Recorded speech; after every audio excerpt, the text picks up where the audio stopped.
Welcome, everyone, to the 7th annual Levy event organized by the Harold Schnitzer Family Program in Judaic Studies.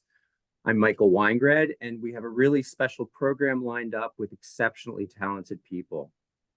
I want to take a minute first to thank Larry and Pam Levy for their graciousness and generosity in making this event possible. I also want to thank my department's strategic communications coordinator, Suzanne Van Amberg, for helping organize this event. And I want to thank the program in Comic Studies for being a co-sponsor. I also want to acknowledge that this is a horrendous time on college campuses for those who care about humane education and the place of Jews in Israel in that education.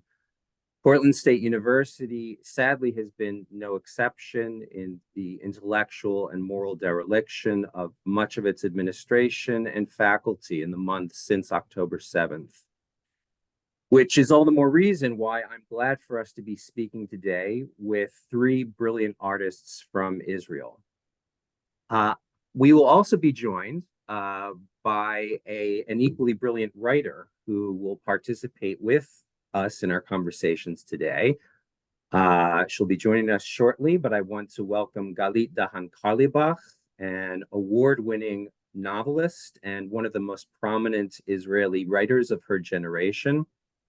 Her latest of 6 published novels, Mazal Yatomah, or Orphan's Luck, is a wild Israeli homage to the orphans and cast-offs of Charles Dickens, but set in Jerusalem. So we're looking forward to having her join us. As we go, if you have questions to ask our panelists, please do use the Q&A function at the bottom to send in your questions, and we'll try to get to as many of those as possible as we can today. The occasion for this event is the publication this month of Judessey, the English translation of an extraordinary graphic novel by Shay Charka. Now, Shay is a rock star in Israeli comics. He is widely known in Israel for his 24 or so books. These include comics for children based on the Bible and the Talmud. These include visionary renderings of stories by the Israeli Nobel Prize winning writer Agnon, and his recent graphic novel on the life of Theodor Herzl, and also for his powerful political cartoons for the Israeli newspaper Makor Rishon. So, Shay, welcome. Thank you. Thank you very much for all these words. It's great. I'm looking forward to our conversation today. I'm looking forward to seeing some sketches of yours. I thought I would just start off very briefly for our audience, though, of giving them a little sample of Judessey. I'm actually going to both put in our chat room a link so that people later on can look through the sample slideshow on their own. But at the moment, I'm just going to share my screen and walk through some examples from from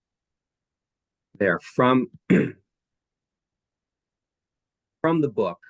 The Judessey is a story of the Holocaust told in the form of or in dialogue with the Odyssey of Homer. And so the Odysseys in this book is Leon, who is a professor of classics in Nazi-occupied Poland. And his experience moving through Nazi-occupied Europe parallels in different ways the different episodes of the Odyssey. So he meets, for instance, a cyclops, so to speak, in the form of a sadistic Nazi officer. He meets, very interestingly, a form of Circe in a Polish woman, Magda. When he goes into one of the death camps to try to find out what happened to his family, we see a glimpse of a 3-headed Cerberus.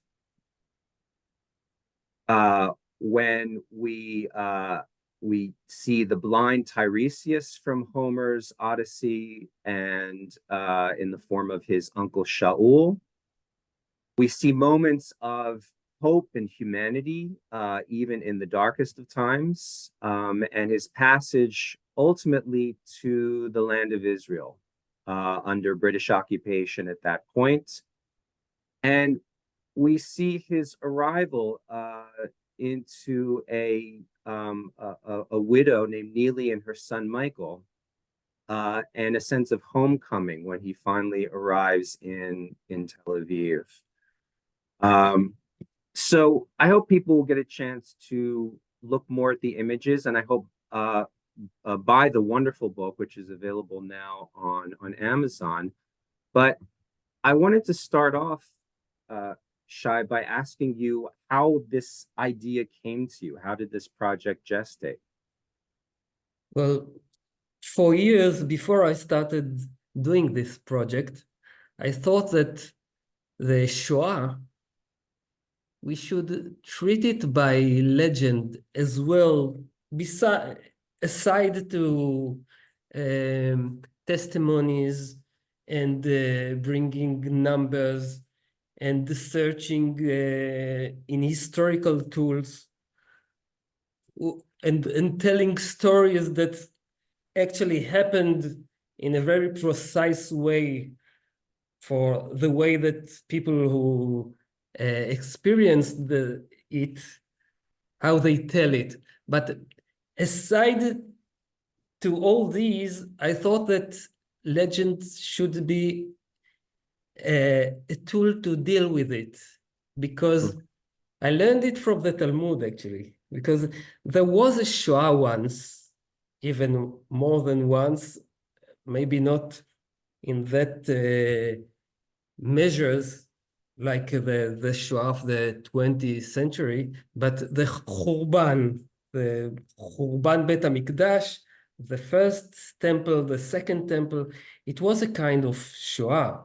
The word Shoah is already in the Bible. No, it's not a new invention. Mm-hmm. But when the Talmud and the Chazal, the sages of Talmud want to tell the tales of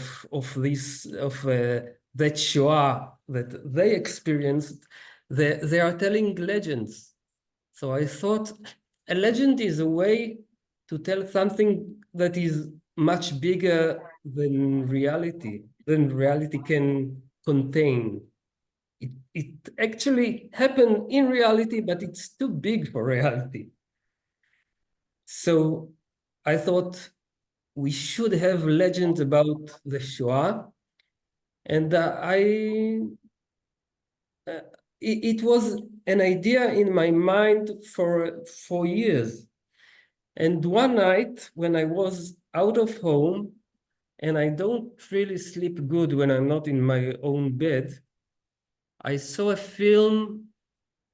I saw a Big Brother. How do you call that show on TV? The Animal Farm?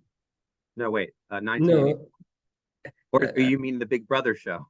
Big Brother show, Oh, yes. yeah. And in that season, it was the first time that I saw the people that are there in the Big Brother show home, and suddenly one of them caught my eye, and I draw a caricature of him.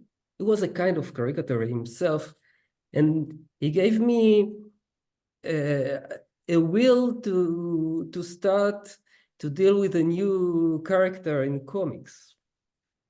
So that was one little step. And then after that, I put on the video when I couldn't fall asleep. So I put in the video a movie of the brothers, the Coen brothers. And it was... Oh, brother, where art thou? No, this one, I really love it. And I thought about it right after I saw the movie. It's in Hebrew, it's Yehudi Tov. a serious Jew, a A, serious se- man, a serious man. Yes, that's how which it's in Hebrew is a good Jew. a good Jew. Yeah. Interesting. Okay. And they always do this when they translate names of films in Israel. So serious man, and it made me think again about Oh Brother, a film that I really one of my favorites. And suddenly I thought that why not telling a legend about the Shoah by Odyssey? Oh Brother is based on the Odyssey, but in America, in the USA of the 13th, I think, something like that. And immediately I thought about the Cyclops and about the sirens and all these stations in the path of Odysseus, how they can be set in the Holocaust in Europe of the World War II.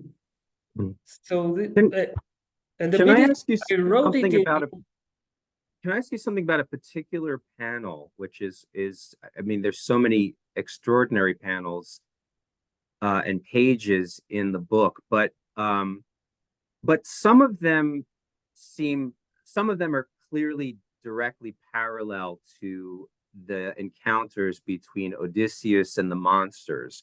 For instance, the Nazi officers, the Cyclops, where Leon and his men are trapped in the cave. But there's one that took me by surprise in particular, and that's the episode with Circe, or in Hebrew, I guess, Kirka, Okay. and because and actually I'll pull it up. Let me share my screen.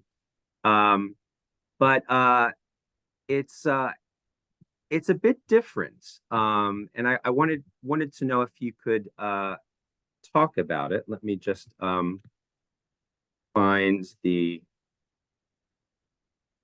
I believe I know what here page it you are. is.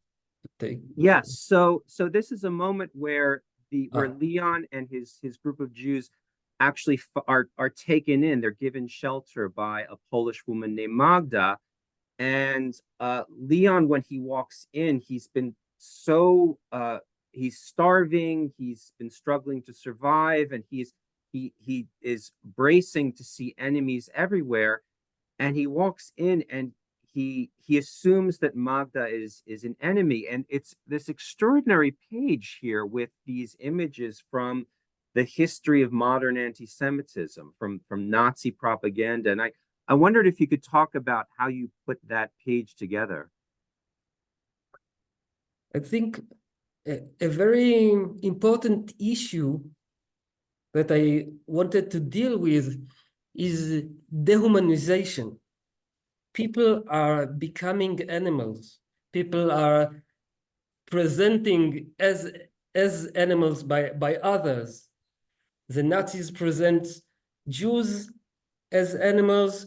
The Nazis themselves become like an animals. Jews during their trying to survive sometimes become dehumanized. So this is a very great subject that I wanted to deal with and to show it. And it's something that Leon is dealing with. And he saw his men, there were yeshiva students before he took them to the forest. And now they are eating like pigs a pork that Magda gave them. And it's coming to him to hear, and everything is exploding out about that subject of being like animals in all kind of ways.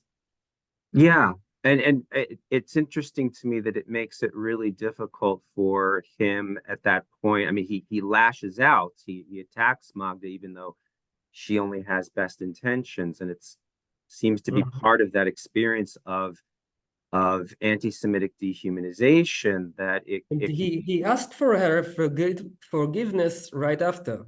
right. So and they become close, and Mhm. he needs to, just as I guess Odysseus needs to resist the transformation into beasts, he has to resist the dehumanization of the Jew into a monster, into an animal, into vermin. It's incredibly powerful. And he Um, himself, in that frame, become a kind of an animal. right, It's right. a part of it. Yeah, it's really extraordinary. Thank you. Um, so this is um, this is a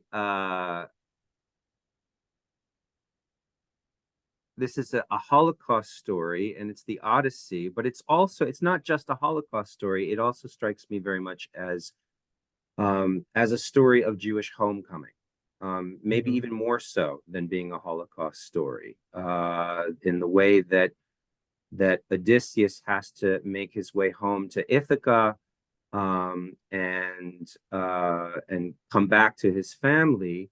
We have we have uh, Leon, who finally makes his way to Palestine. And it's not that he finds his own family because his wife and his child have been murdered by the Nazis, but there is a kind of uh, desire to move on with life, to make new life. And so I wanted to ask you about this very powerful and to me very inspiring aspect of the book, that it really it moves, not necessarily beyond the Holocaust, but it's not just a Holocaust story, but also this very powerful story about the connection between Jews and Israel.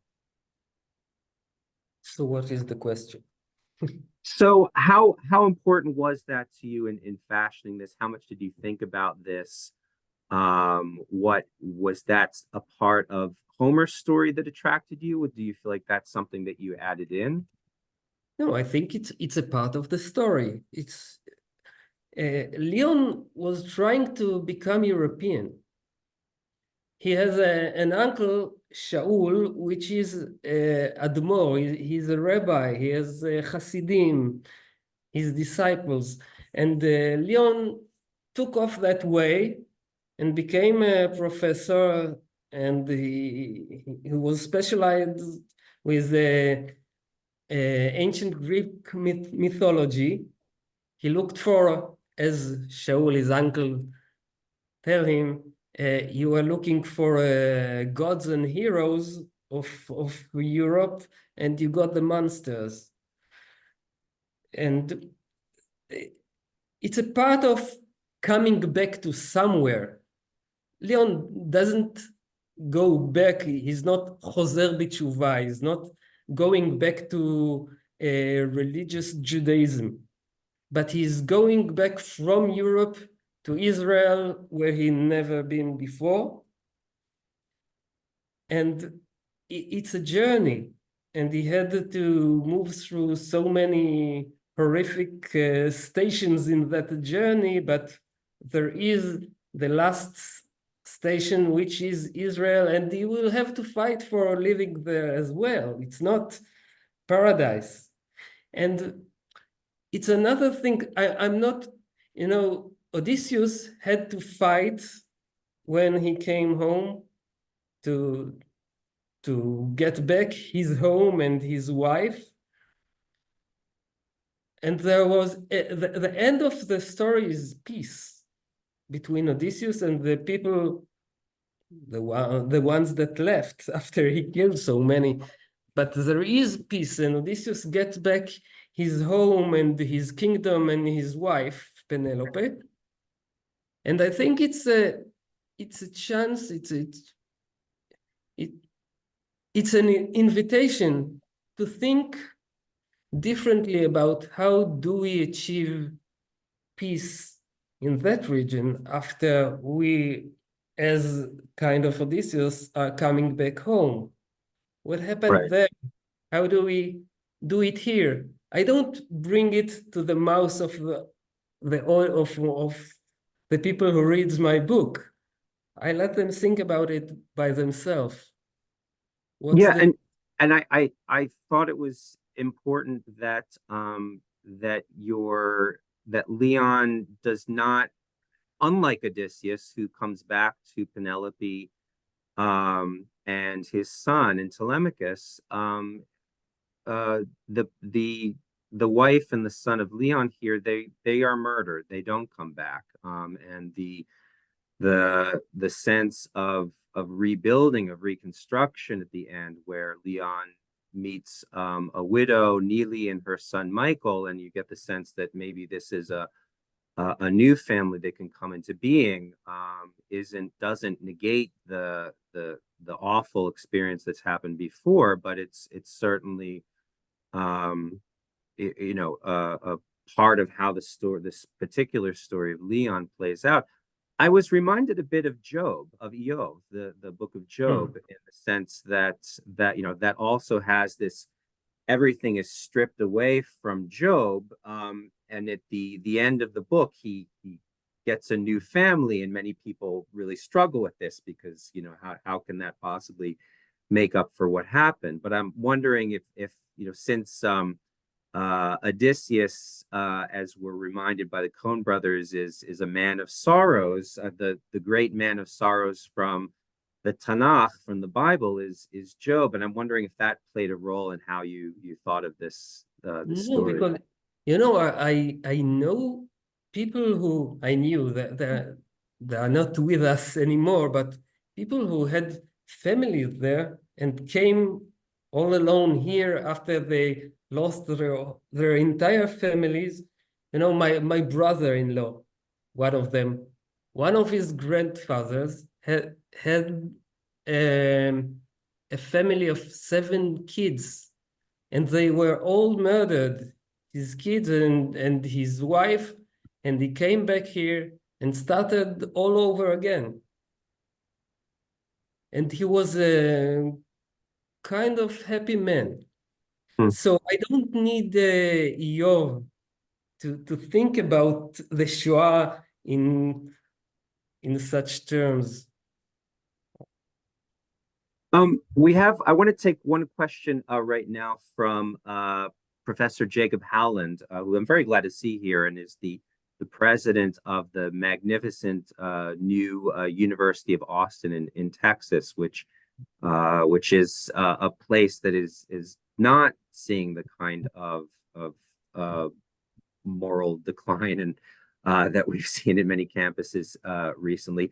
In any case, Professor Howland asks, what is the equivalent in the Odyssey of the mobster types in Judessey who take Leon home and want to cut off his figure? So, Shay, what were the parallels there that you were doing?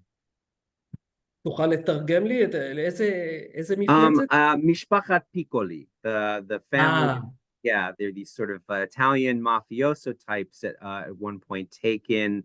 They not at one point. It's the frame story where we begin with Leon is He's telling telling his his story, just like in Homer. So could you speak to this really quite extraordinary family that he meets? The question is, to what does it parallel in Odysseys? Yeah. It's the Pixies. I think this is how I would translate it. I know them as the Pictim, and after Odysseus leaves Calypso's island, there is a storm, and he's washed out on an island of the Pixies, and the princess finds him, and she wants to marry him, I think, and he's sitting there and telling the king and the queen and the new bride to be, or I don't really remember the details, but he's telling them his story. and they will send him back to Ithaca. So it's quite, quite the same. And even choosing the names was, I tried to get the hints for calling them names by the names of the Picties in the original story. That makes sense. And in English, I think it would be the Phaeacians, if I'm pronouncing that correctly. Great. Another question, although I think we have Galit Dahan Carlibach joining us soon after some technical difficulties. So I'm very, very glad and excited for her to participate in the conversation soon. I want to ask you a question that has come in from a student, Avishai, who says hello from one Shay to another Shay. Shay is the father of Shay. Hello, father. Right. So Avishai says that his great uncle survived Auschwitz, and he finds them to be very serious, sometimes very cynical. And he asks if you have been able to share Judessey with survivors, and if so, what was their reaction to the book? No, I didn't have the chance to show it to survivors, but there is a story that I heard from a survivor when I was about 10 years old, I think, and it's in the book. There is one survivor that Leon meets on the boat back to Israel. By the way, the boat's name is it's Eretz Omrim Yeshna Eretz. Omrim Yeshna Eretz. Which we didn't translate. We left it in Hebrew. So it's the name of a song that wrote Shaul Chernichovsky, which is the one who translated Iliada and Odyssey to Hebrew. And Omrim Yeshna Eretz, they are telling there is a land. So it's all connected somehow. But on this ship, Leon meets someone survivor that he's laughing when he sees the people that are sleeping on dargashim, on shelves. And it actually is something that happened to me when I was about 10 years old. A relative survivor, he survived a few camps, and he came to visit us. We didn't have a lot of relatives at all because most of my mother's family was murdered in the Shoah. Only my grandfather and grandmother, they came here before the Shoah, so they survived.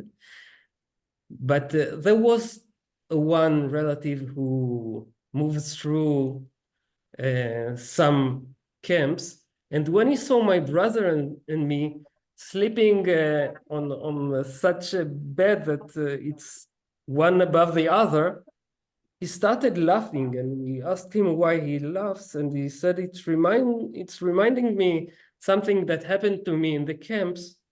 And the story is in Judessey, but it's his story. And wow. I learned as a very little kid that a survivor can laugh about something that happened to him there in the camps. And it was very meaningful for me. Wow, that's extraordinary. It's an amazing moment in the book. So I'm so glad to be joined by Galit Dahan Carlibach. Thank you for overcoming technical difficulties to be with us. It's great having all of our Israeli guests 10 hours later than we are here in Portland. Thank you for having me, Michael. And I am here for ages. You can, Shay, you can now make comics about all my troubles and problems with technology. So now this is the time to draw it. So thank you for having me. And welcome to the club. Yes. Are you now in Jerusalem, Shay? No, in Tzofim. Oh, no. It's not a place. Only Jerusalem is a really place. Okay.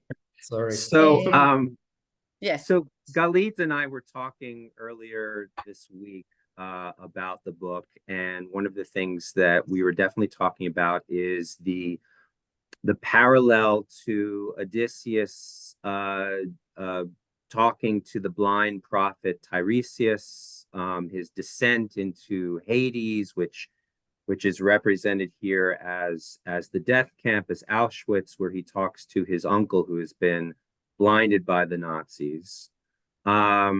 And they have this extraordinary, this very powerful conversation debate. Galit, do you want to say what you were thinking about that episode? And yeah, first of all, Shai, I really like your comics, and I have to confess that I think this is maybe the second or third time that I actually can read comics. For me, it's really, really, really complicated. And as a daughter to the chosen nation, like the Jewish nation, we are very textual, not visual. Yes. So after that, maybe you can explain how it can be settled together. But I'm fond of the Greek and Latin and Greek mythology. So for me, it was a really, really great pleasure, despite the difficult materials and the issues, of course. But what caught my heart the most was, Michael, you talked about it before, was the meeting between Uncle Shaul, maybe Saul in the translation. You just left no, it as I Shaul, left it as Shaul. Yeah, Michael. he's a Oh, Shaul. very nice. Oh, I like it because Odysseus in Hebrew it's Ulysses, and Ulysses in Latin, so the names are very confusing issue. So what I was really excited about it was, in few words, you built the whole world in the meeting between Uncle Shaul and Leon, when Leon asked him, how can you believe in God now? Yes, and then in very elegant way, Uncle Shaul answers like, okay, well, if I could understand God, maybe he's not God at all. And then right after that, there was a connection between, maybe it's not was an answer, but I felt like you threw us to the story of Abraham when he, get from Aram Naharaim, from Iraq of today, and then went to his to the promised land. So for me, this philosophical philosophical question, and in a very, very short and elegant answer of Uncle Shaul, was just, it was like I asked myself, is this was the engine, the urge, a dachaf to write this book? I mean, this philosophical, because you see on my table, really by an accident, you can see this is a Platon.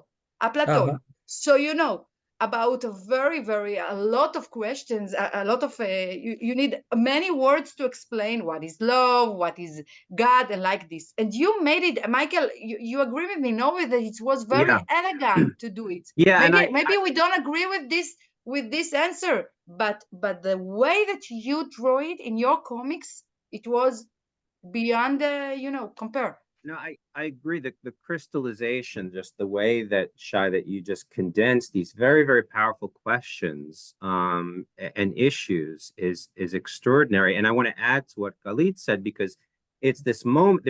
I actually see there's two debates going on. There is, how can you believe in God? And then Uncle Shaul pushes back on Leon, and he says, how can you believe in modern culture? How can you believe in European culture? You wanted to become acculturated and to participate in Europe, and you got monsters, you got Nazism. So And neither of them really answer the other, but then there's this, I agree with you, Galit, there's this moment that in which Uncle Shaul says, look, I believe in you, Leon. I have hope in you, and you need to take these people and get to the land of Israel, which isn't necessarily an answer to these big questions of faith and God and culture, but it's a direction towards life. And very practical answer to a very philosophical answer. Yes. Question. Existentialistic answer. Yes, but I didn't. Yes, no, but it's not French. Yes, it's not Sisyphus. It's existence in other way. Yeah. Yes, it's dealing with reality as it is. What do we do now? In a way, and that answer of Uncle Shaul about if I knew how to understand God, it wouldn't be God. It's something that Rabbi Nachman of Breslov said 200 years before the Holocaust. And I think it's a very good answer for that question, even though it was saying so many years before. Even before Rabbi Nachman Breslov, like Michael said, at the time that I could listen to you with all the technology problem about the story of Job, of course. So the question was, I want to add something, Michael. Can I? Something very about that scene in the Inferno of Auschwitz. You can see there, if you look very, very well, you'll see Dante Alighieri in the background. He's doing kind of a job there. Purgatorium. Okay. Wow. Okay. I will look. Thank you. Actually, so let me just first, Galit, I want to just bring in another question that we've got from the audience, which is from my colleague here at the university, Professor Craven, who asks about I think I'm going to say it's about the translation aspect of it. She writes, what's your hope for a graphic novel like Judessey for non-Jewish audiences worldwide now that it's been translated into English? Professor Craven herself is a non-native speaker of English, and she understands and is even glad that some concepts are not translatable. But what's your hope seeing this book move out into the non-Hebrew, non-Jewish world? And I want to add on my own somewhat related question to that, which is one of the things that first drew me to Judessey when I read it in Hebrew was that I found it absolutely engaging and thought-provoking, as the audience can hear, for adults, but I also feel that it is very appropriate for younger readers. There has been in the United States a lot of controversy surrounding the decision by, if I have this correctly, a school district in Tennessee, which removed the graphic novel Mouse by Art Spiegelman from its core curriculum, or from its list of recommended books.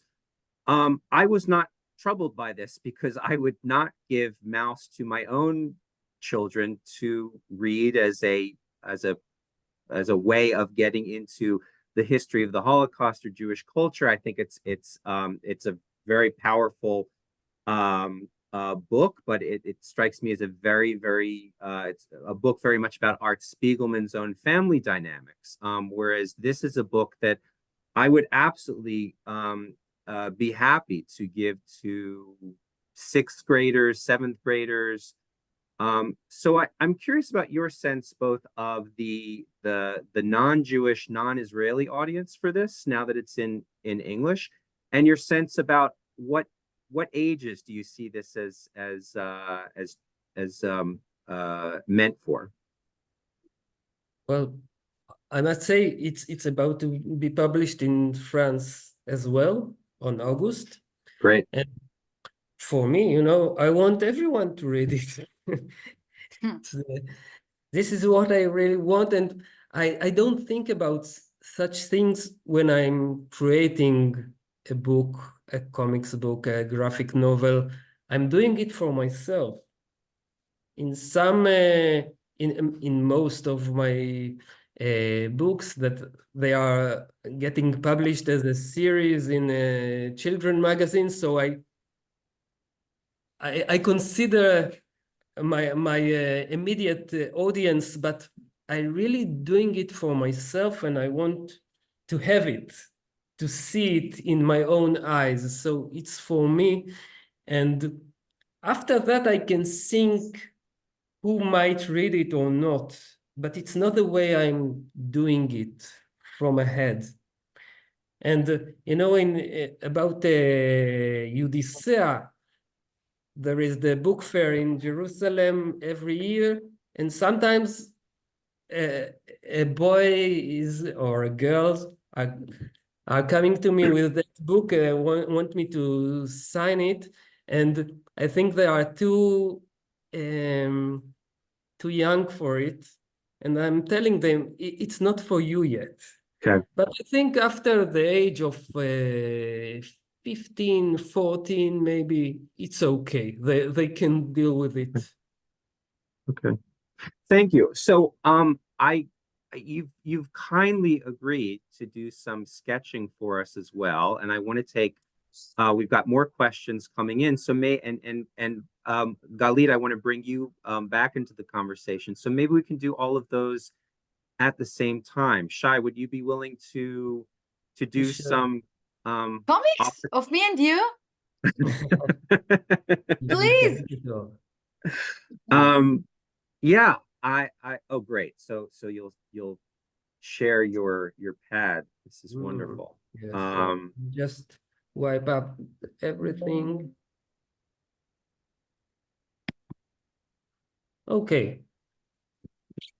So you were talking about Cerberus. That's how you say it in English. Yes.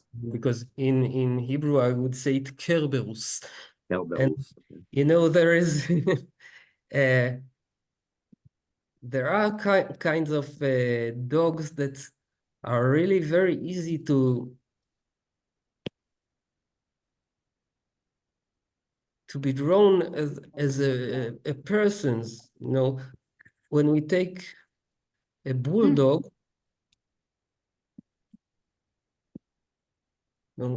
making or drawing a human being, which you will see in him immediately, the bulldog it's very easy. There is something very human about dogs from all kinds. Shay, I have to ask you, I mean, not now, but daily, when you write your comics, you use your computer? No. Not by hand? I'll show you the original book of Judessey. You see, Okay. this is the original book, page after page. I drew the whole book. First of all, it's by notebook, yes? Not by computer. With a pen or a brush and red pencil, so I can erase it after I scan it to the computer. In books that I'm painting, I use the computer, but this one is all black and white, so it's just drawn by hand. And for Cerberus, I don't mention him in words in this book, but you can see, I think you already show it, Michael, Cerberus. Yes. Oh my God, he looks like my teacher mathematic when I was younger. What's that one?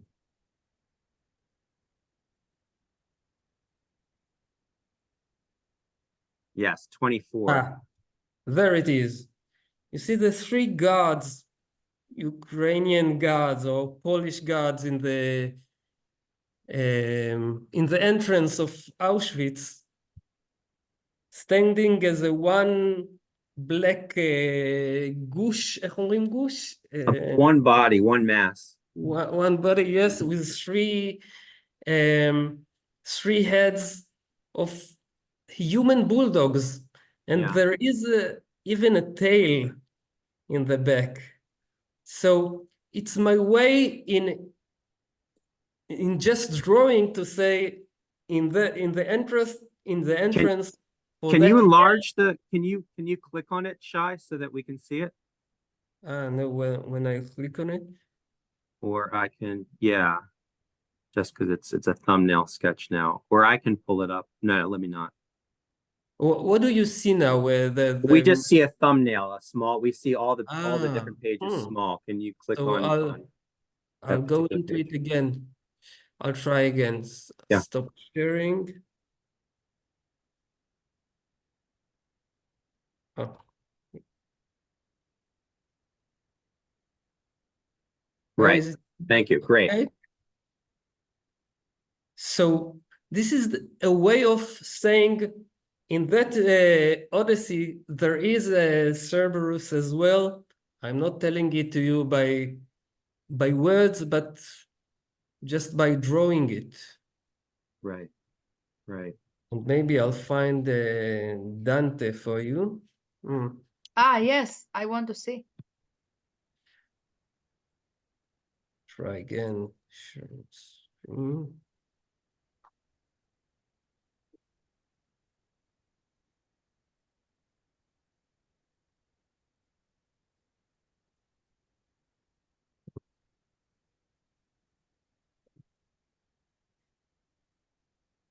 Do you see a full frame here? Almost. Almost. Okay. And this one, can you see Dante here? Maybe you can enlarge it because for me it's I'll try again because it's just a technical thing.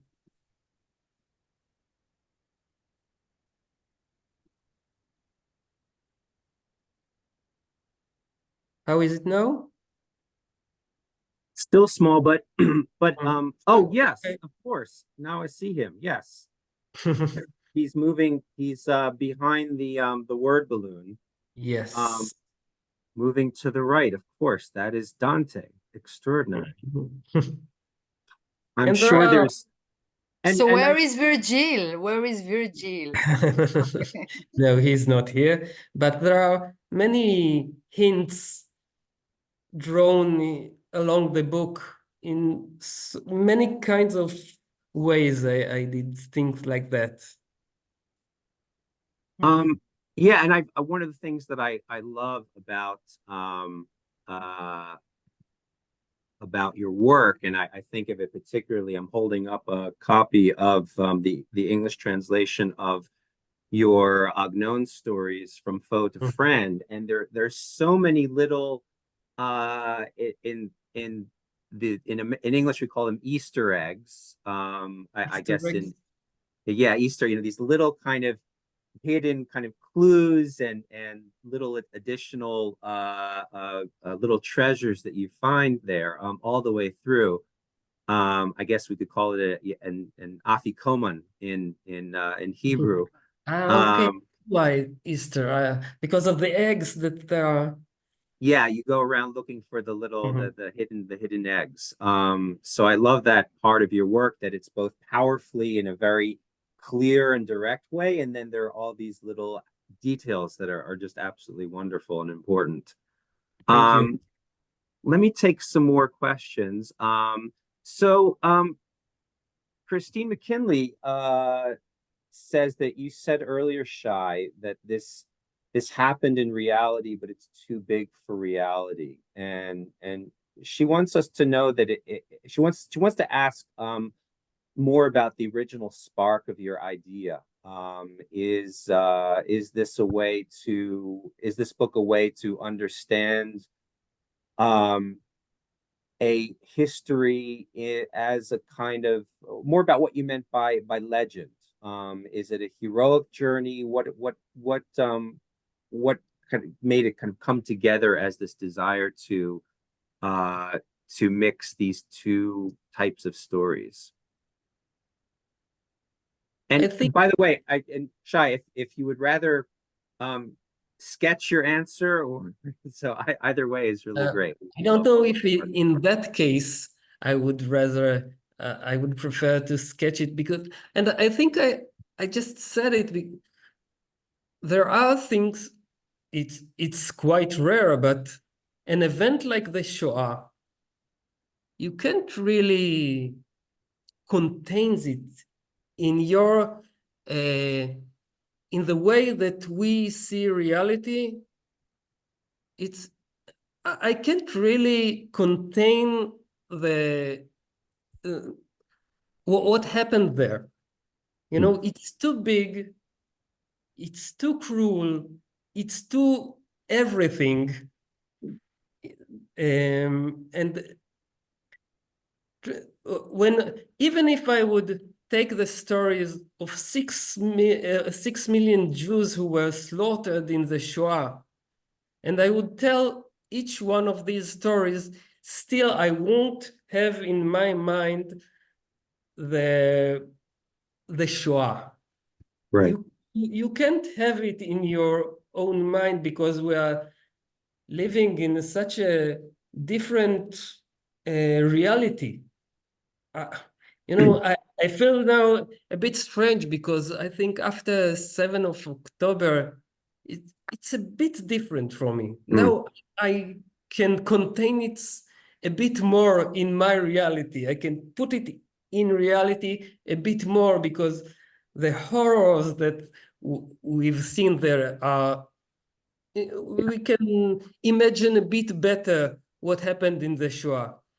But when we want tools to get closer, to understand and to contain in our mind that event, the Shoah, I think that legend is a very important tool. Legend. Thank you. Yeah. So, okay. Thank you. That resonates very powerfully. I'm looking at time. We have about 8 minutes left in our first session, and I know people would love to see more of your sketches. Would that be something that we can do now? Why not? But Great. what can I show you? I don't want just to draw for you. So let's try to. There are lots of topics that I can think of. One is one might be how Israelis are seeing the United States today. That might be a bit fraught right now, but so I can think of other questions. I have the Eurovision on my mind. I would love to know what you think, what you hope, what you pray Israel will look like in this looks good. Let's start with your first question. Okay. Abraham Lincoln? No. No, it's Uncle Sam. Uncle Sam. Yes.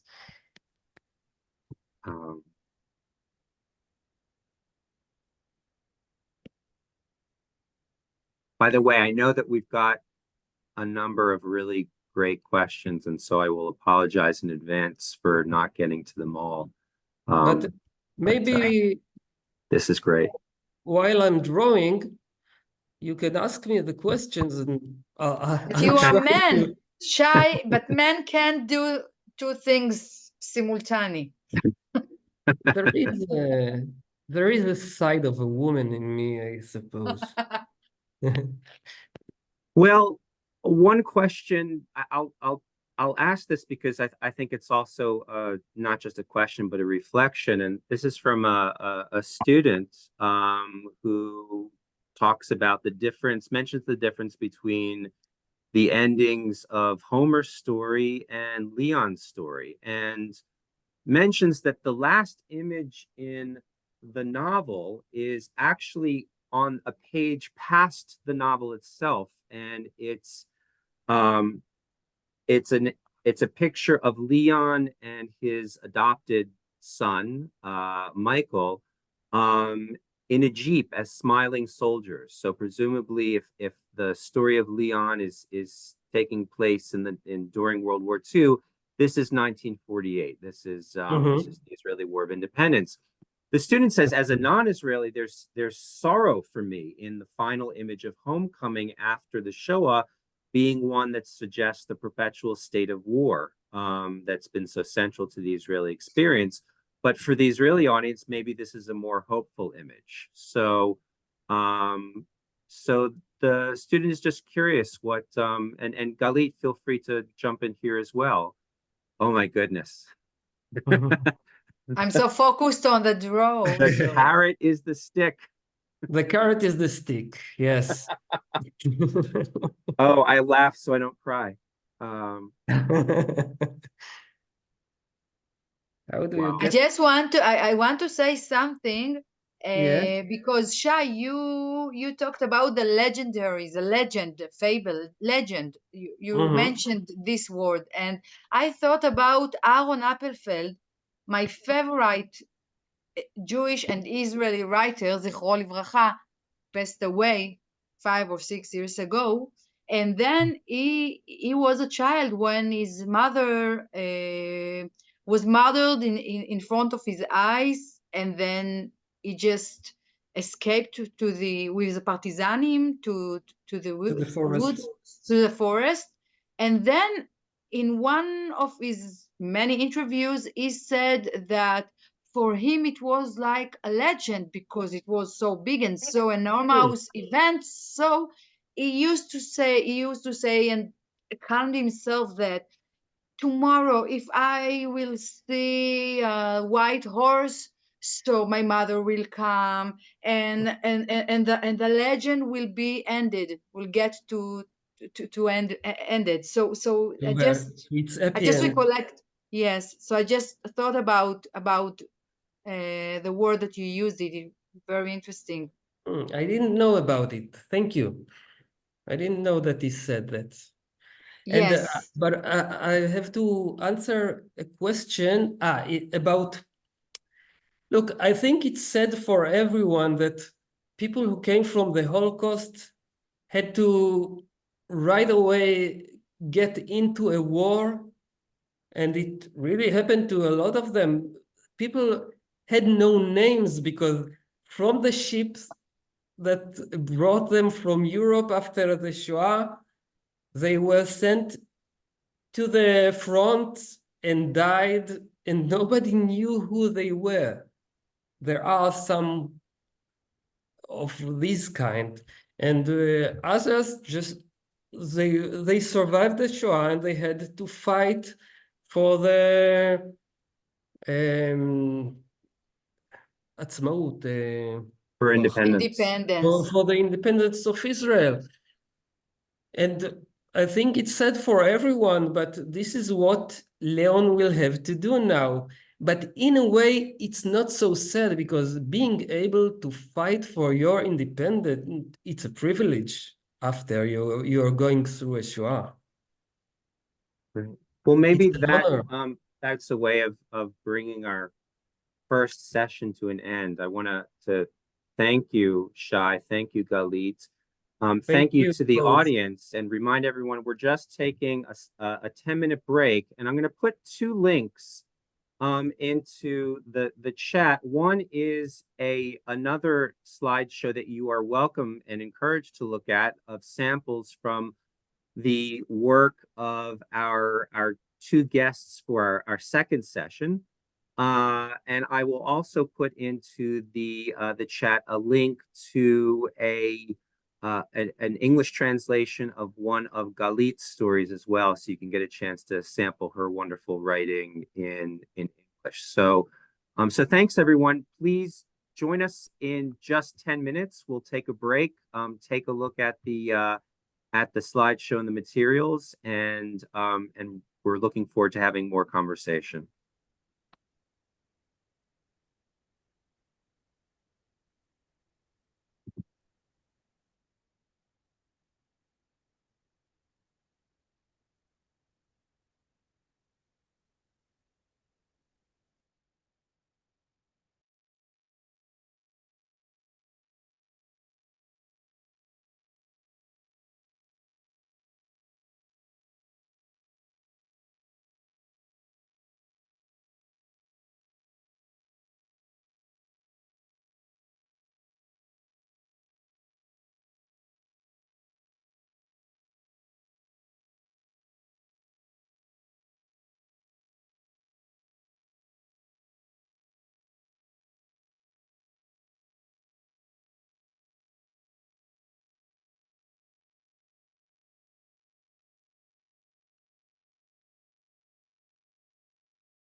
Welcome back, everyone.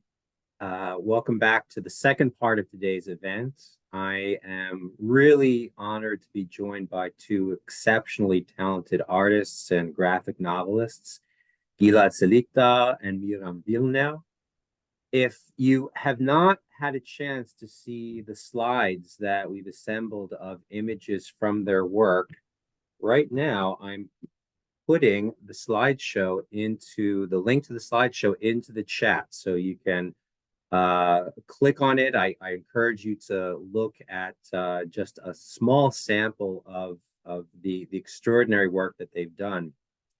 Gilad is an award-winning illustrator who has published both comic series for younger readers and adult graphic novels, and his work has been translated into, let me see, French, Italian, Spanish, English. Anything else, Gilad? Am I missing languages? That's quite a lot already. German. And German, great, good. And his graphic novel, Farm 54, is available in English. You can order it on Amazon. It's a collaboration with his sister, who wrote stories. His sister wrote stories based on their childhood experiences as well as her army service. It's an amazing book. The first story takes place in 1981 and weaves together a moment of sexual awakening with an unexpected death. The final story takes place in 1989 and portrays the demolition of a Palestinian house and the moral unease of the narrator. And all of the stories are given evocative, almost cinematic expression in Gilad's art, with these elliptical silences and brilliant use of negative spaces and a deft camera eye. I was fortunate to see the pages of Miriam's graphic novel, Kuni Lemo 1.2, that's the title, hung on the wall of a Jerusalem art gallery last year as an art exhibition. And I was struck both by the explosive power of her work and the responses of the gallery visitors, who often seemed stunned and amazed at what they were seeing. Kuni Lemo is a visionary, dystopian, messianic nightmare set in a future Israel in which religious Jews are persecuted. Tel Aviv is a wasteland of garbage and drug addicts. And the United Nations, in the name of an enlightened progressivism that's really a cover for hatred of Jews, oversees an Israel that is being ground into non-existence. The hero, or maybe anti-hero, of the book is a 16-year-old religious settler who has 3 arms and joins an anarchist cell and punk band. Since he has 3 hands, he's really good on guitar. Kuni Lemo has not been published, and some may wonder if it is publishable, but it's one of the most extraordinary comics I've ever seen. So having 2 such talented and different artists with us today, I think, is an indication of how much creative energy there is in Israel and how little we generally know of it here in the United States. So I'm really excited to have Gilad and Miriam, along with Shay and Galit, to talk about graphic novels and about art and literature in general in Israel today. And maybe I'll pass this right now over to Galit, and sort of ask you how we would begin a conversation that might bridge these such different sorts of creative work. And turn on your unmute your unmute. Great. Good evening. Shalom Gilad. Shalom Miriam. Hi. Hi. So I want to ask you both, but Gilad, maybe we can start with you. I want to ask you, your comics, Farm 54, is based on events that happened to you and your sister in childhood. and during their army service. And I know that there is a difference, of course, between what happens in life and how a writer or an artist uses this material to make art. As an artist, I want to ask you, how do you see the relationship between history and biography on the one hand, and the art you make on the other hand, in the book Farm 45, 54, and in your other work?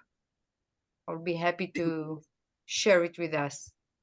I think that with Galit, the way I work with Galit, it's a bridge between history and real life events and an autobiographical story of Galit and me. So I use Galit's story. Galit is okay. 1 minute. Galit is your sister. Yeah, it's she's my not older me. sister. Okay. I'm not Okay. used to this name. I'm not used to this name because I'm from the 80s. So for the So audience, it's about the it's 80s. another. Yes. It's about Okay. the 80s. So I use the story, the way I work is like, it's like a bridge because I remember that area differently. And Galit, she's like, she experienced it and she's telling her stories and I involved in them. So for me to work with the history event, it's connect me to real life. And Galit, it's like more personal. It's like to work on, work about the first Intifada or the first Lebanon war. Through Galit, it's feel more personal to me. And it's very important to me in my work to work on a personal,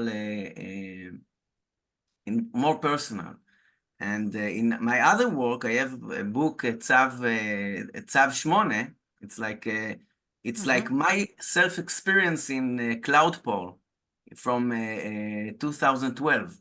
So I always use, it's almost excuse to use a real event to talk about very things that's maybe more personal. So. But personal biographical? Yes, personal biographical, but and connect it to the real event. I use the real event to maybe to pull a light on things that I experience or maybe things that I feel. I want to tell the audience that your amazing book, Tzav 8, which unfortunately is not yet translated into English, but I hope it will be, centers around, and you can tell me if this really happened, that someone took a drawing that you did and turned it into a tattoo on their body. So your art was sort of walking away from you out into the world. Is this something that really happened? This is all this scene of on the pub. It's real. It's happened in real life. But Michael, we felt relief that Amnon, the little child, in Farm 54. It's me. That's you. But you are alive. Yes, but I'm alive. Galit killed me in the story. But, okay. So this is what I wanted to know. When Galit sent me the text, we always, she's like always supported me as a youngest brother. She always sent me stories. And I think that when she sent me the first story on Farm 54, the substitute lifeguard, when I read it, I knew it's me. And it's where I was very touched by it. And then we start to work on the book from this story. And then we start to choose more stories from Galit.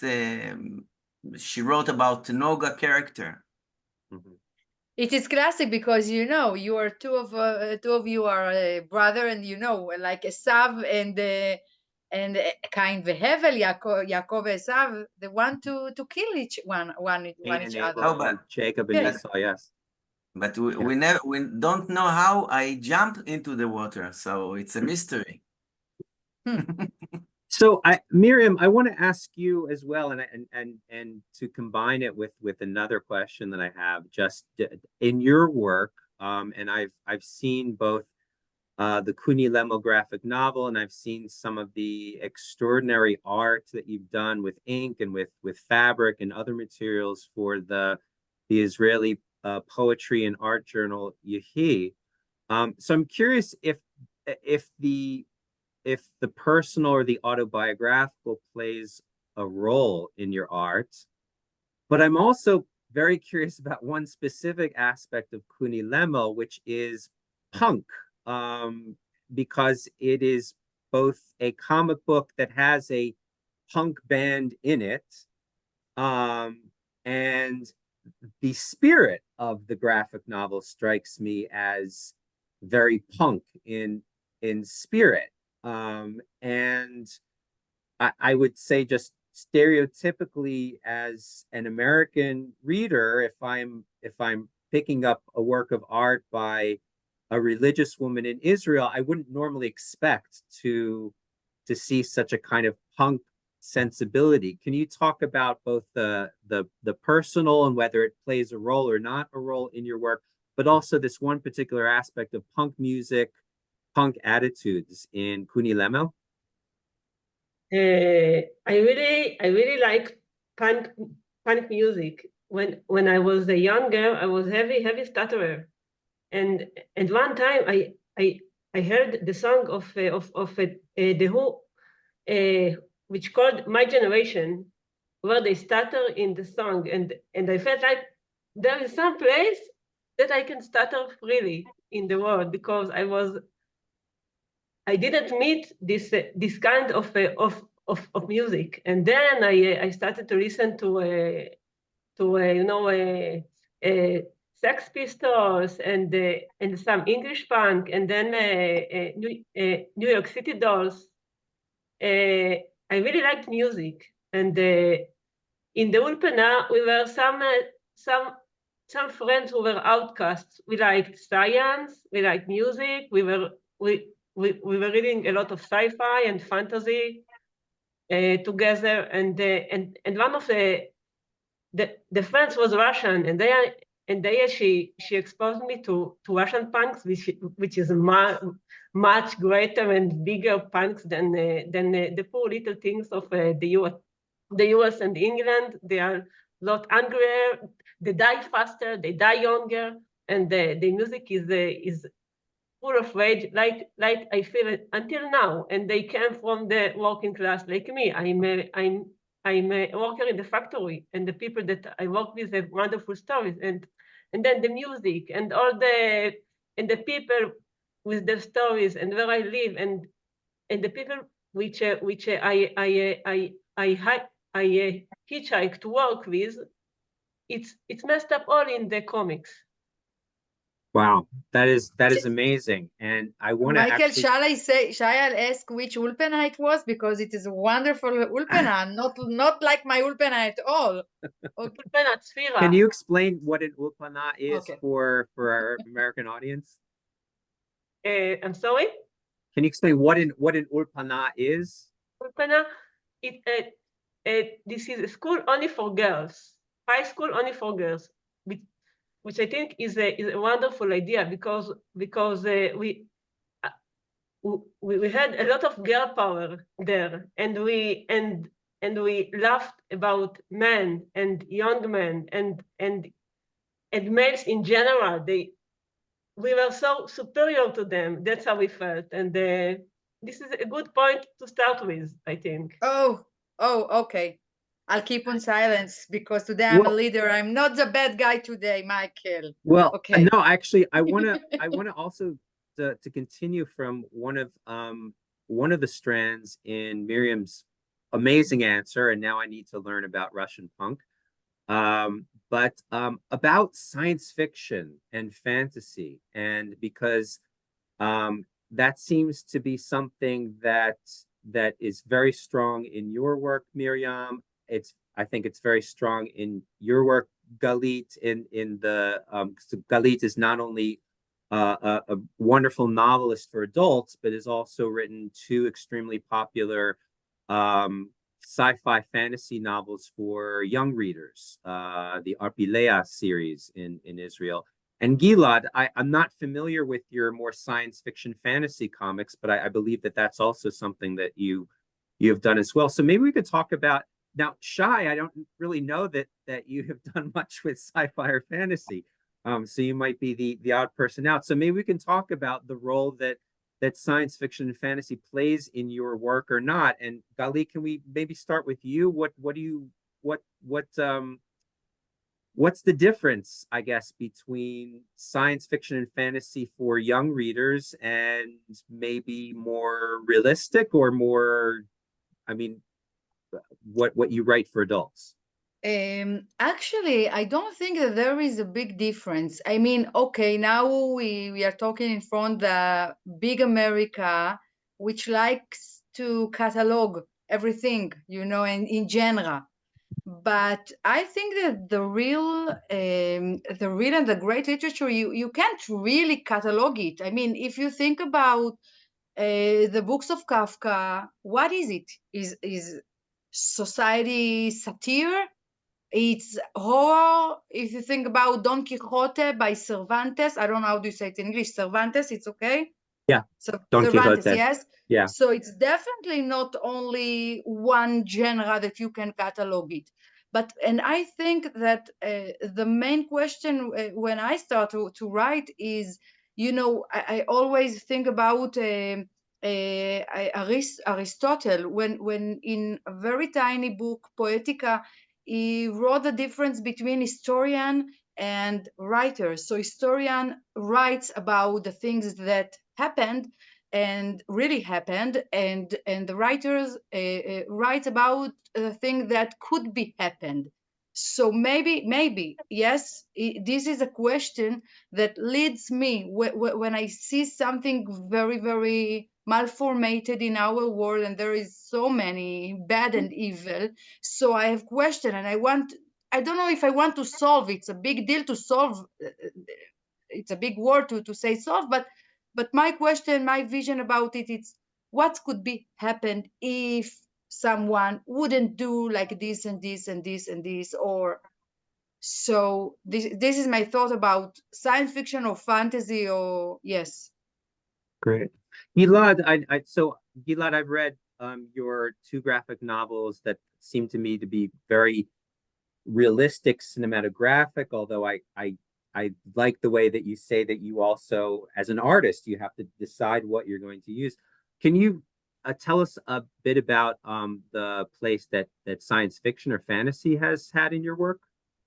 I don't think there, it's more maybe, I think that in my graphic novels, I didn't have the experience with science fiction, but I think the surrealism, you know, it's like the places that you take, you suddenly break the rhythm and take it to another place, you know, like in Tzav 8, when the tattoo, when there is a scene that the tattoo Comes alive. suddenly comes to life, and I am suddenly in the inside the tattoo, in one scene, and one scene is in our world. It's like coming out of the body. So I use these elements to break the rhythm, to say, to take it to another place. But again, in this work, it's something that it's very gentle. It doesn't. I can't say it's science fiction from my point of view. Mm-hmm. Thank you. But I want to just tell the audience, please, if you have questions, use the Q&A function at the bottom of your Zoom. We're very happy to take questions. I want to move to Miriam. You definitely have a powerful kind of dystopian, fantastical element in Kunilemo. Can you talk about your choice to write out of this kind of fantasy science fiction form? There is a little hill next to where I live, which there are a lot of lost boys from all over Judah, Shomron, Bnei Brak, Jerusalem, from everywhere. They come there from age 12 to say 25, and I like to watch them, to see their farm, and how do they get along? They have dogs farm because they really like dogs. The wild dogs who run all around the mountains here. They like them, and they are very punks, very wild kids, and they are really, the seventh son of the seventh son, because they came from large families, from 11 kids, and there is the one who is lost, and his eyes are full of rage, and all his clothes are worn out, and I like to watch them, and I like to talk with them sometimes, and I had the idea of to make comics about them, because in the media they don't tell their story well. The media say they are bad boys, and bad boys. I know them. I like them from the punk scene. So I took these boys, and I exaggerate their wildness, and put their electricity, because I work in a factory with a lot of electronic things. So I put everything I know, everything I hear and read about, and I give them mega powers to rule the world a bit, the world that hates them too much, so much. Yeah, I love the way that the wires and electricity and kind of runs through the book, and just all of these incredible scenes. I hope people are getting a chance to look at some of the samples of your art, but it's really quite extraordinary. Some of the electronics are very frightening. The ankle alarm that is put on Kuni Lemel is by the government is a sort of a frightening example of science fiction. So Shay, does this leave you out? Are you not a science fiction fantasy person? Science fiction, no, but I think in a way fantasy, I don't really know how to put it in, but I think I'm telling a lot about what is beyond reality, and fantasy is somewhere there, and the things that are beyond reality are always in the reality of my stories, I think, always. So in a way, fantasy is there. I think I'm going back to my 10th, the age of 10, when I first saw Iliada and Odyssea. I really liked history back then. And that's why I was really dragged into Iliada. And about Odyssea, I thought, no, that's nonsense. I want to know the truth. And of course, there were the gods of the Greek mythology, they weren't there, but I can see what is the Homer telling me about the history of the war of Troy. But about Odysseus, all these monsters and gods, it's a kind of nonsense a bit. But when I grew up a bit, I understood that there is much more truth in the fantasy of Odysseus than in the history of Troy, of the Iliad. And talking about truth and want to tell about the world and our experience, the way we experience the world, I think fantasy is always a part of it. especially when you are a religious person and you believe that there is something beyond.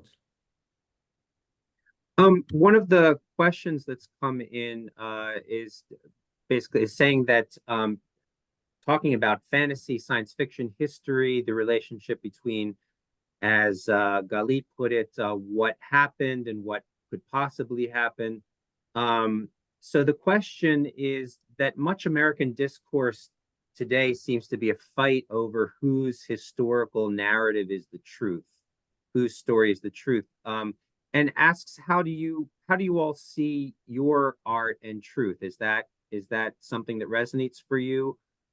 This sort of American contested battle, is that not what you're doing? Maybe we could start off with Galit, and I think in particular, Galit, your latest book. I mean, the novel that you wrote before that, It's Me, Iowa, tells a sort of fake story. You were actually part of the International Iowa Writers Program in Iowa City, but you take fictional liberties with it and change it into a very different sort of story. But the new one is this kind of Charles Dickens story of the outcasts and the downtrodden and the marginal in Jerusalem. Is that part of what you're doing in your novel Mazal Yetoma? I'm not aware of what I'm doing when I'm writing. I think we are in a very, very bad time. If you mentioned Charles Dickens, so let's do between two cities, how it started. היה זה הטוב בזמנים, היה זה הרע בזמנים. Yes, it was a bad time. So we are definitely in the worst time, because now we can see that the political correct is like censorship. Michael, censorship, you said? Censorship, yes. Censura, yes.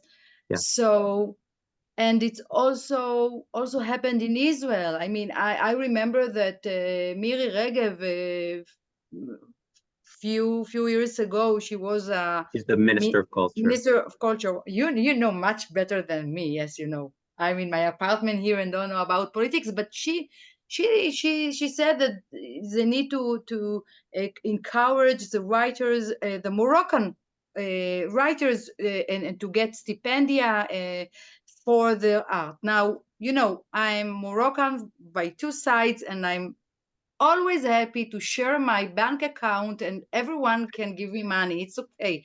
I'm really satisfied. But you know, I wrote in the Aris an article, and then I asked her over the papers, and if I, as Galit, want to write about Dickensian orphan, or if I want to write about Ashkenazi, so will I be eligible to take this money? I mean, how can you? So then you enter to issues like contain, and this is why Netflix is so successful, because Netflix is not like the blockbuster or the האוזן השלישית אתם מכירים כאן, the blockbuster or library. No, it's not only the engine, it's also the censorship, which determine you and tell you what to watch. For example, if you want to see The Godfather, that this is amazing and classic movie, so and if you don't have it, you cannot find it on Netflix,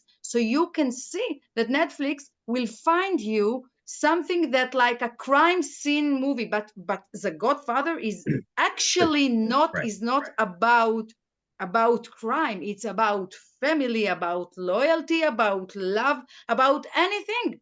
So for me, when I was in Iowa, in the US, it was my first time and the last time, so by far.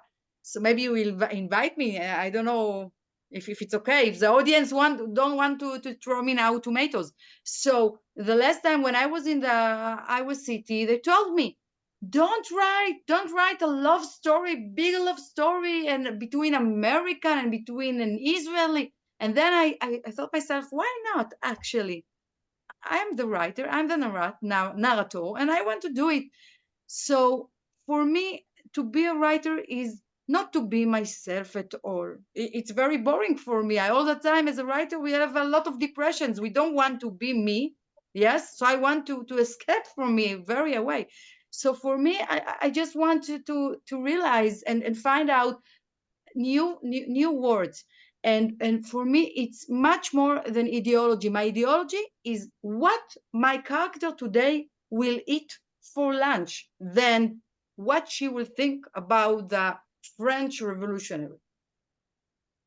That's all. Sorry. Thank you. Thank you. Gilad, do you feel a pressure to deliver a certain narrative? Do you feel that your work is kind of connected to a project of trying to influence what people think about the issues of the day? Sorry, you're on mute. You're on mute. Yeah.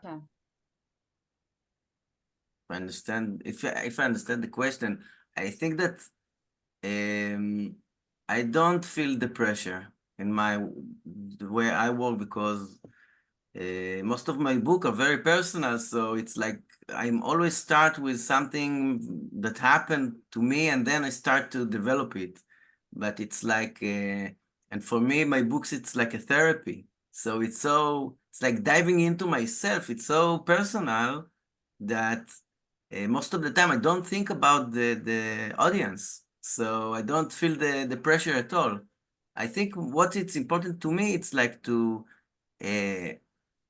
even if I don't think about the audience, I want to connect with the audience. So, I think with the graphic novels, it's like you have the language and you can play with it into so many different ways that you can connect in a lot of levels. So I think that I play with it as much as I can to connect and still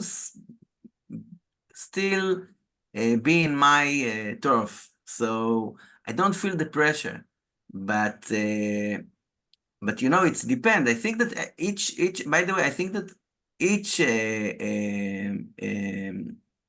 creation, there is some pressure. You want the reader to understand it. You want it to affect in some way.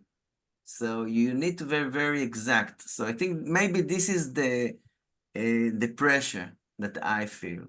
And maybe if it's very personal, but it's there are right now my new book is about Arad Festival. There was on 95 festival that there were 3 children died there in the entrance to a concert of a big band.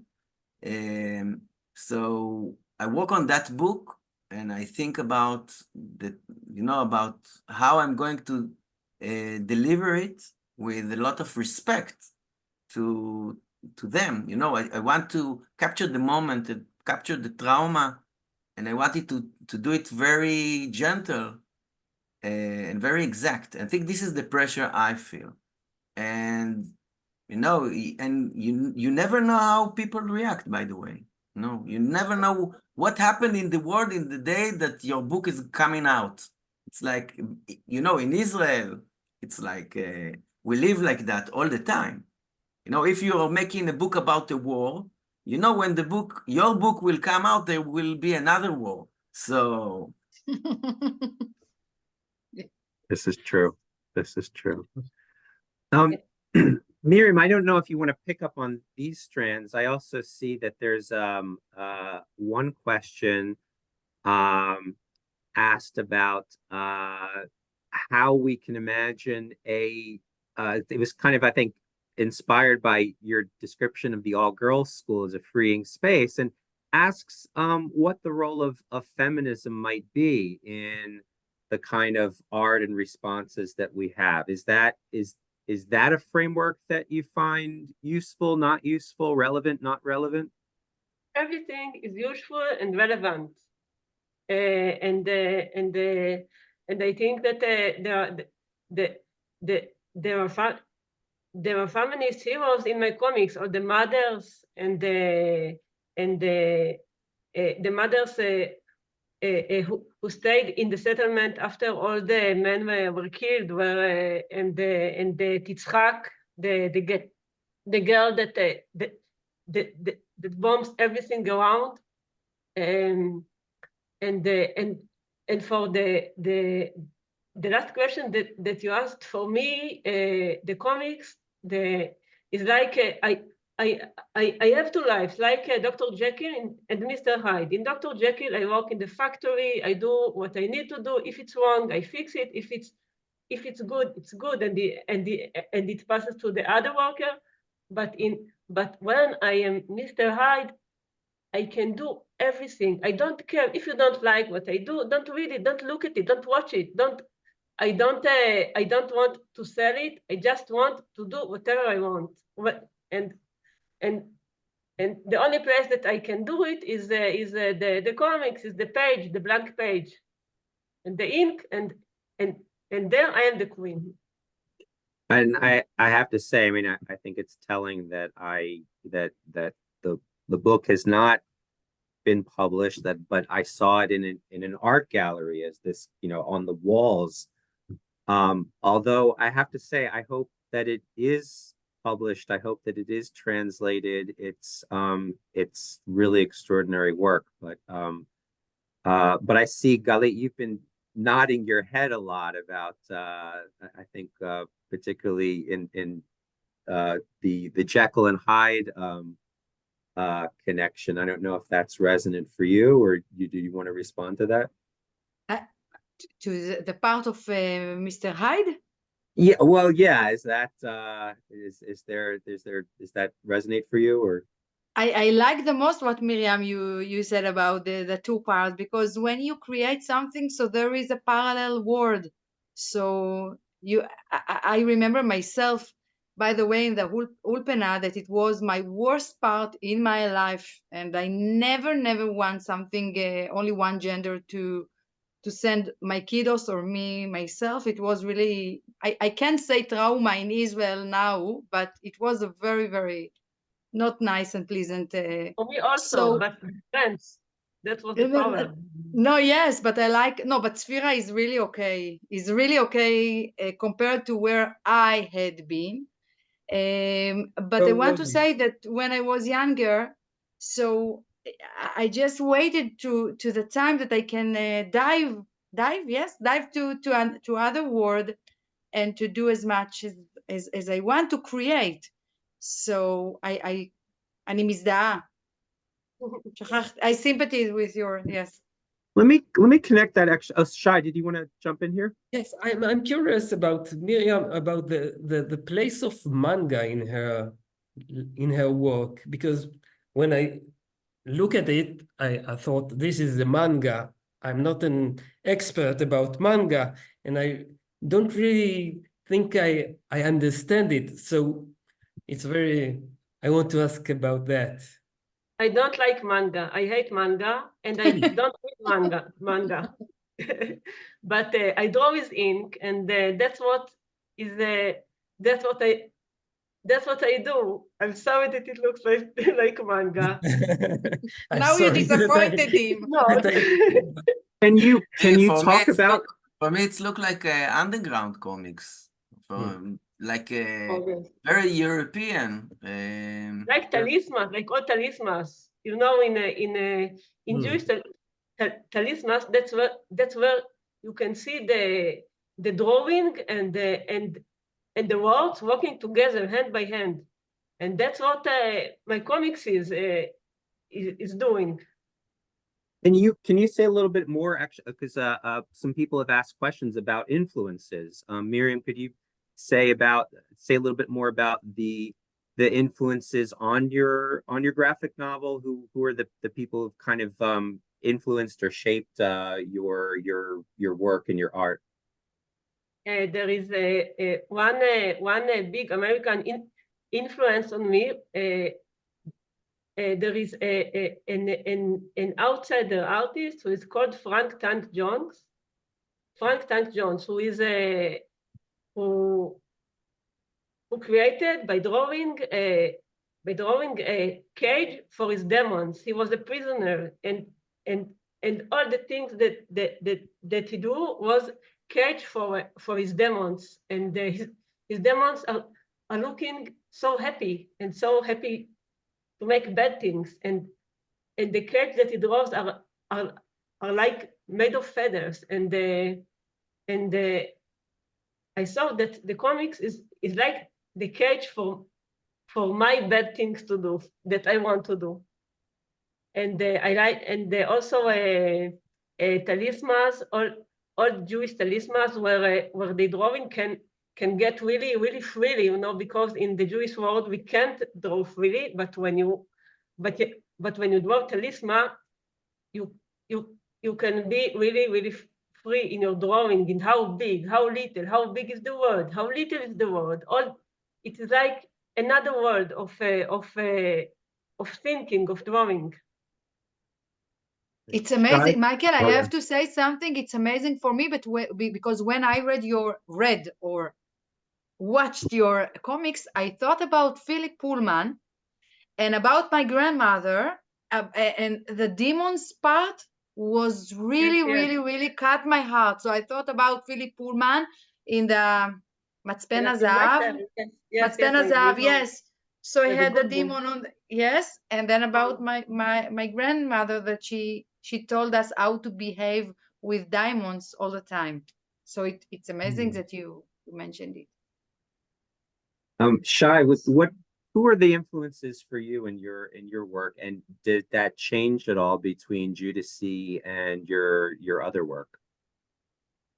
Well, I started with Disney when I was really very little child, and the other animation series, and later on, when I was, I think, in first grade, when I was about 6, something like that, I started to like political caricatures in the newspapers of Ze'ev and Dosh. These are the two big fathers of Israeli caricaturists.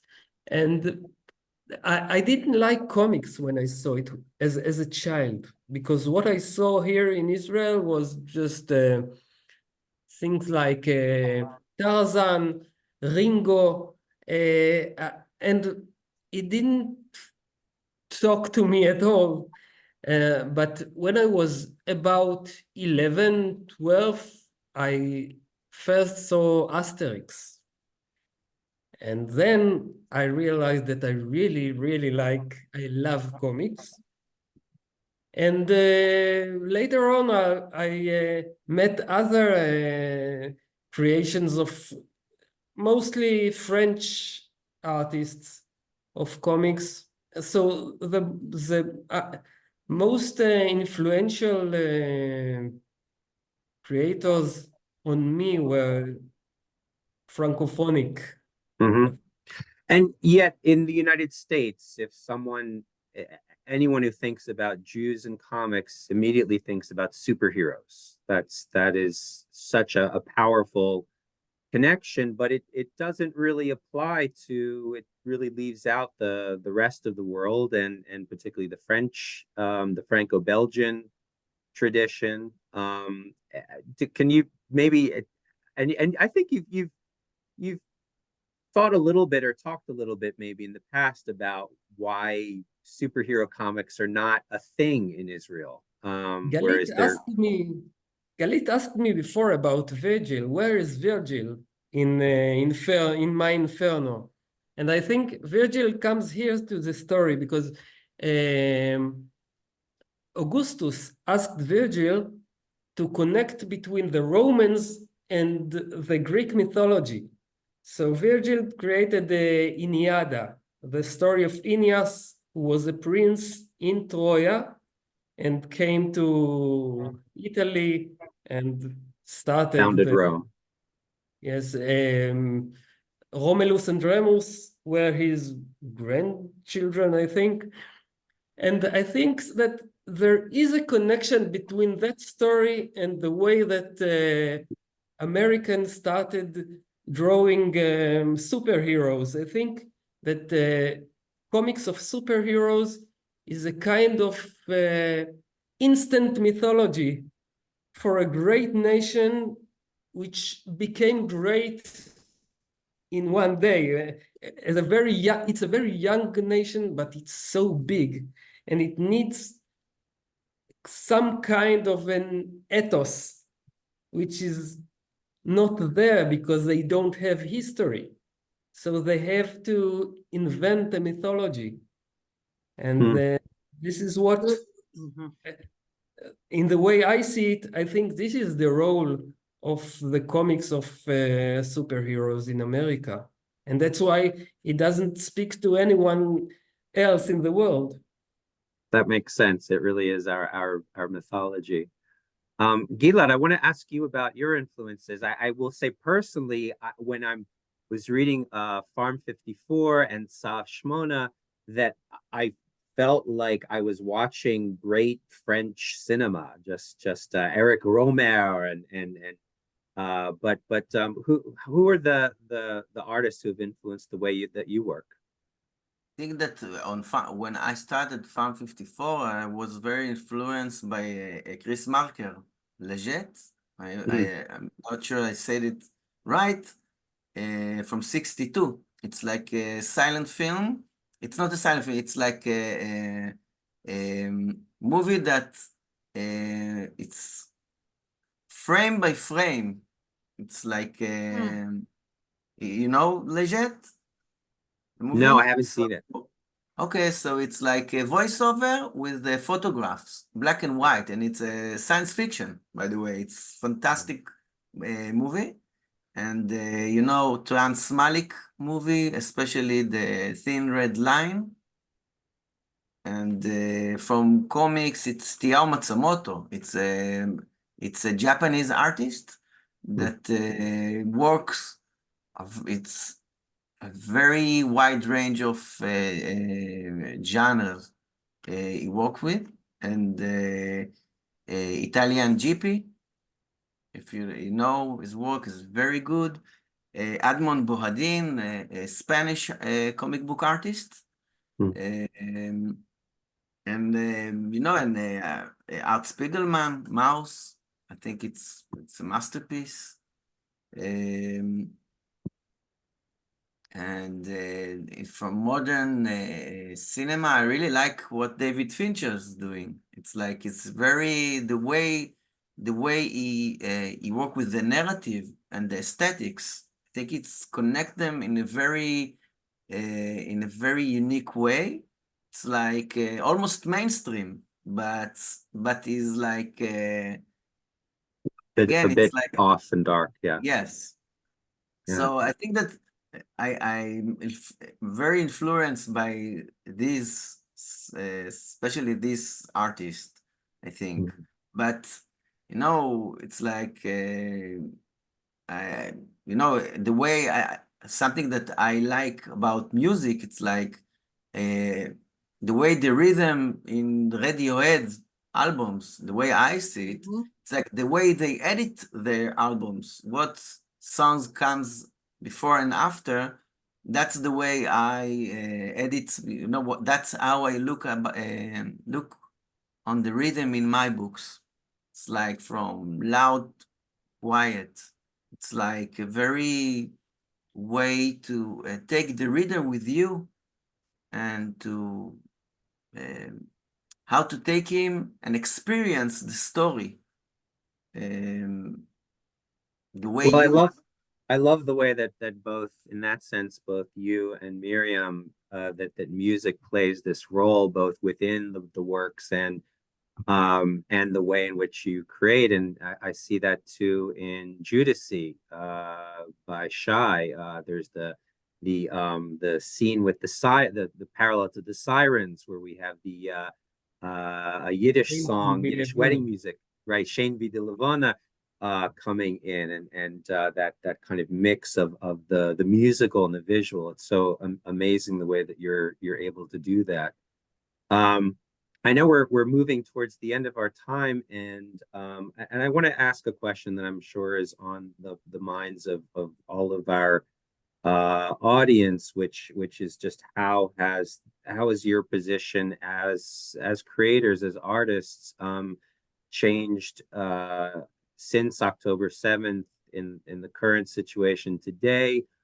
Maybe I'll broaden it out a little bit more. Just what should we know as a potential audience for your work about your situation as a writer, as an artist, as a creator at this time? And maybe Galit, should we start with you, and then we'll go around? Yeah. You know, I was born in Sderot, so all my family in the south, not especially Sderot, but Netivot and Ashkelon and Ashdod and Ofakim, and you know, so I'm really Southic, yes.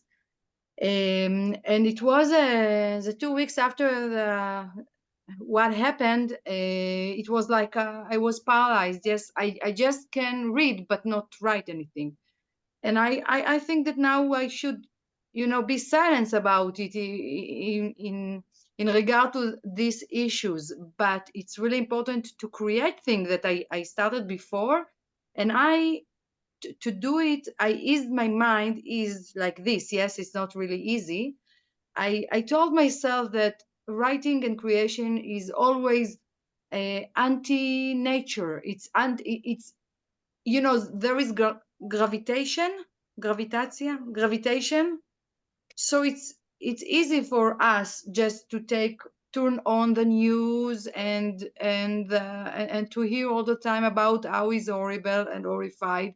And if we look all over the history, we can see that always terror and wars and like this. So I want to win the situation, and despite the difficult time, I really forced myself to do it. But every day I start to copy a chapter from the Bible. I did it when I was younger, but now it's really something to read the Bible. It's something so pathos and so, you know, so big.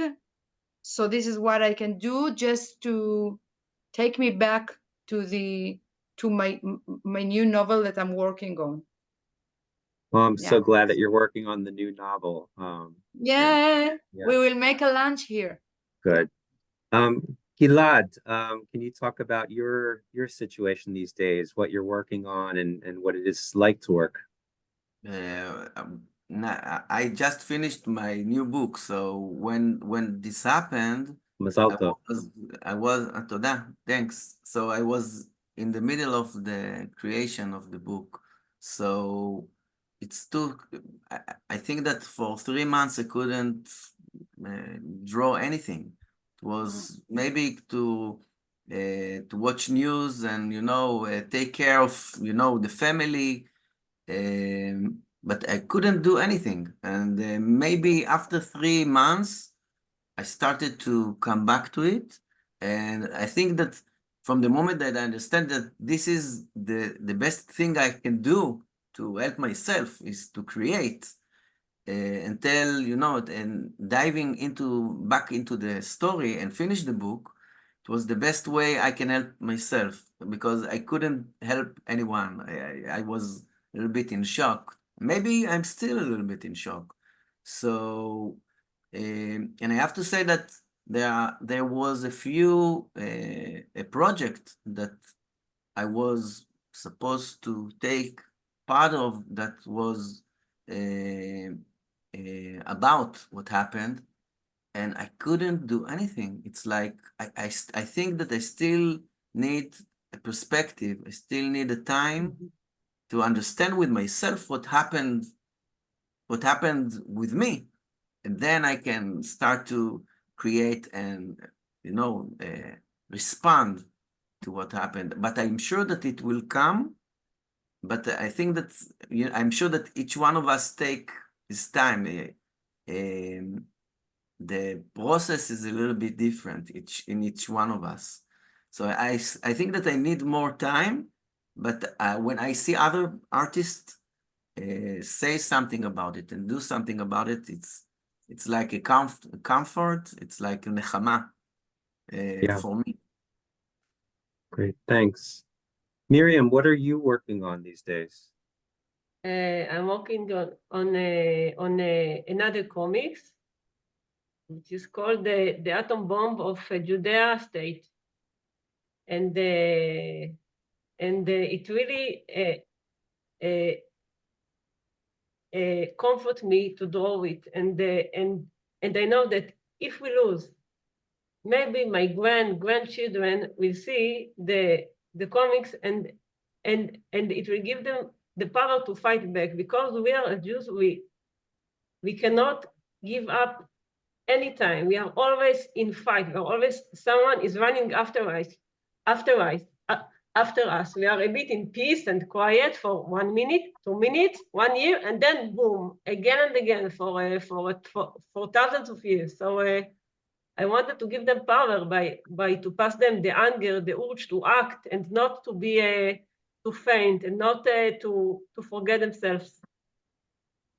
Okay, great, thank you. Shay, what are you working on right now? I'm working on several things, but about comics, there is a series that is published every 2 weeks in the Otiyot, a children magazine, which I'm working with for many years. And it was hard for me to keep on drawing it right after the 7th of October. I felt that I'm dealing here with nonsense. And drawing was a tool for me to deal with what is happening, but not in keep doing what I did before. I just wanted to draw things that will encourage us all somehow, that will encourage me. And later on,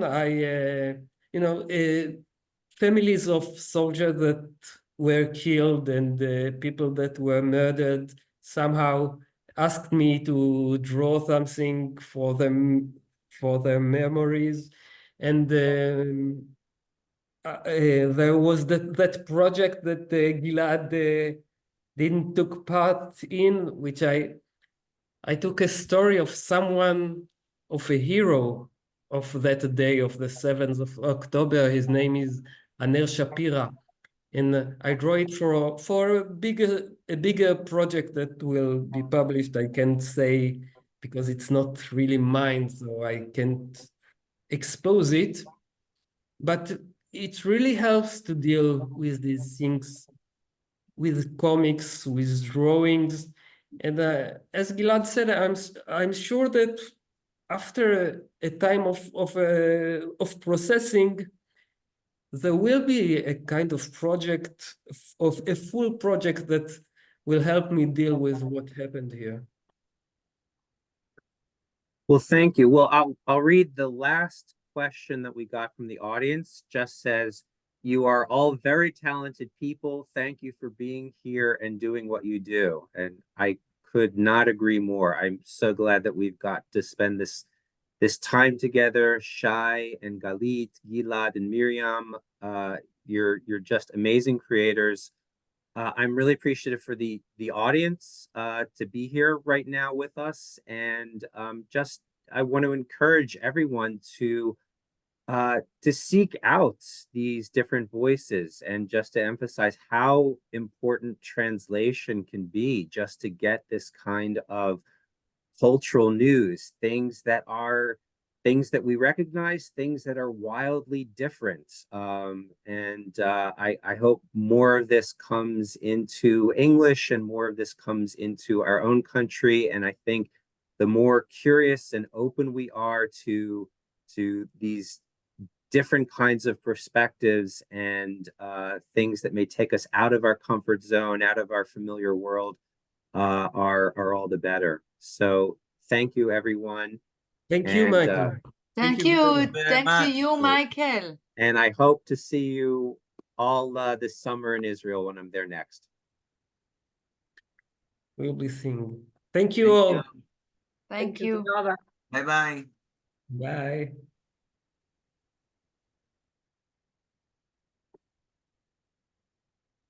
Thanks, everyone. Lila Tov, I know it's late where you are, so we will be in touch. And once again, this was really fun. Yes, תודה. ביי. לילה טוב.